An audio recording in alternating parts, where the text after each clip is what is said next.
Shabbat shalom, everybody. This is Rav Shmuel ben Yehoshua, Rabbi Stephen Epstein, Rashbi, if you will, with this week's Parsha, this week's 10-minute Torah. And, I've had some people come up to me recently and, tell me they've been listening and watching. And, thank you for that. I certainly appreciate it. I appreciate your comments and your feedback. It kind of helps me deliver God's message, to everybody. Speaking of God's message, I was honored this past week to be part of the annual Holocaust March of Remembrance down here in Murrieta, California. Now, the good folks down there, and this is the Christian community too that's very involved in building a Holocaust memorial near the World War II memorial, to honor the victims of the Holocaust. This is, real important. And I was invited to give the opening invocation. For those of you that want to look it up, it was Psalm 91, which in some of the traditional Siddurim, when we do Yizkor, a 4 times a year service in which we're honoring our ancestors that came before us, it kind of opens with that psalm. And if you look at the psalm, you will, definitely see why and, how, what, and that it is very, very appropriate, God on high and, God will protect us ultimately, et cetera, et cetera. So it's always an honor to speak and be in front of the crowd and especially the support of Israel when we have local politicians, some of whom are Jewish, some of whom are not. When we have an honored guest from the local Israeli consulate in LA, my gosh, it's so intimidating. A young woman who was a captain in the IDF, speaks 5 languages. My gosh, this is who we are. This is who we are. And, you have to admire that. One of the things I said, and I'll kind of let you in on it, is when you look at the Jews today and how we've kind of met a bunch of cuts.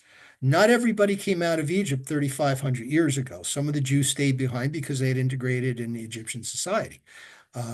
We had people that died over the course of the years in some battles. We had the separating of the kingdom, the northern kingdom that was ultimately conquered and dispersed.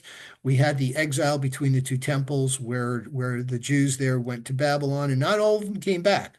Only a few of them with Ezra and Nehemiah. We had Jews that perished during the Crusades, the pogroms, the Inquisitions, victims of being accused of starting the Black Plague, all these things. And of course, the Holocaust and et cetera. And here we are today. We're still surviving. We're a strong people. And I think that's real important. Okay. What else is important is this week's Parsha Emor.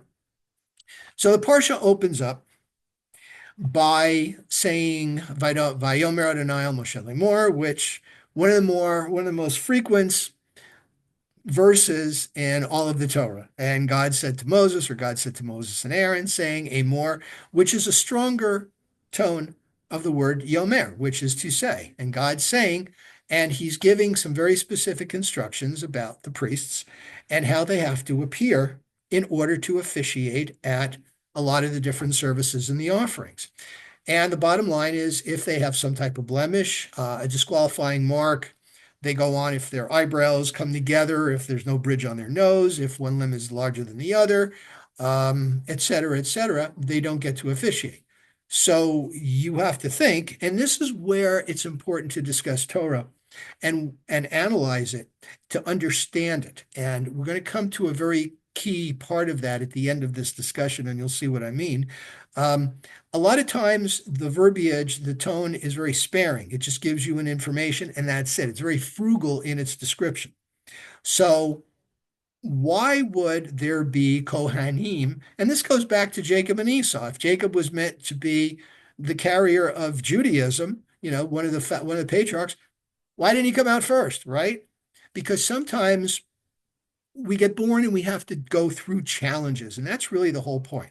Okay, so if you have a Kohen with a disqualifying situation, a disqualifying mark or something on their body, and they don't get to officiate, why? Well, does that mean they're impure? Okay, they were born with a disqualifying mark. They're not really a good priest, or something happened, or you can get into reincarnate previous lives, whatever, however you want to do it, the world to come, however you want to do it. Okay. But the bottom line, and this has been, I think, the most reasonable explanation, is that if you are looking at a priest with some type of distinguishing handicap, what are you going to be looking at? You're not going to be following the service. You're going to be looking at the priest. Okay. And that's part of what it is. God wants your attention only on the service. So maybe that's a test for us as well, that our attention needs to be where it needs to be, because the stuff isn't just fluff. It's not just for entertainment or whatever, or a good table conversation. I mean, these are guides to live by. So, when you're up there, you're doing a sin offering or thank offering, you need to have the intention. When we put on the talit and the tefillin in the morning, there's some meditations that you can say that give your intention.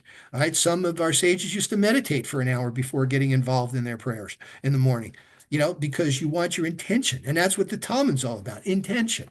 Right? Why am I doing this? Am I just doing it because, all right, it's my obligation as a Jew. I got to pray 3 times a day. All right, let's get it over with.